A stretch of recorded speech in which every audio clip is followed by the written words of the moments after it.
এটা red petunia.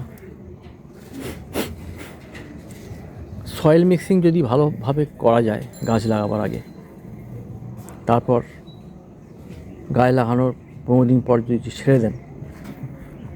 ছেড়ে দিয়ে তারপর সার ফার্টিলাইজার দিন।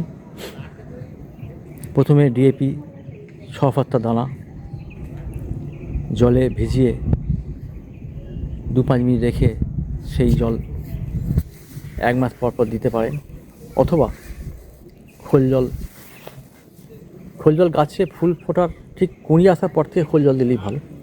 তার আগে গাছ যখন ছোটো থাকে তখন সর্ষে খোল একটা গাছে 1.5 চামচ করে ছড়িয়ে দিন, একটু মাটিটা খুঁচে দিয়ে তারপর জল দিয়ে দিন। আর ফাঙ্গাসের জন্যে অ্যামিস্টার 1 ml 1 লিটার জলে গুলে স্প্রে করুন বিকালে সূর্যাস্তের আগে। আর 3 ml নিম অয়েল 3 ml 1 লিটার জলে গুলে স্প্রে করুন সকালে অথবা বিকালে। কাকা 1 ml 1 লিটার জলে গুলে স্প্রে করুন 1 মাস পর পর বিকালের দিকে সূর্যাস্তের আগে।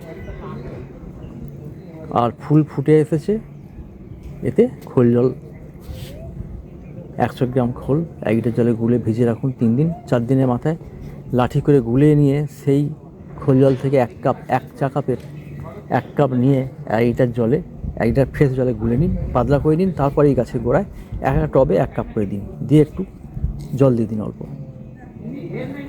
হালকা জল দিয়ে দিন। এটা করুন 20 দিন পর পর, তাহলে এই গাছের গ্রোথ ভালো থাকবে। 6-7 ঘন্টা সানলাইট দরকার রাখতে হবে। এয়ারি জায়গায় থাকবে, বাতাস বইবে, ওভার ওয়াটারিং চলবে না। এইসবগুলো মেনটেন করলে তাহলে এই পিটুনিয়া গাছের এইভাবে গাছ ফুলে ভরে যাবে। সাবস্ক্রাইব করবেন, সঙ্গে থাকবেন। পরবর্তীকালে আবার আপনাদের সাথে থাকবো, নলেজ শেয়ার করব। Thank you.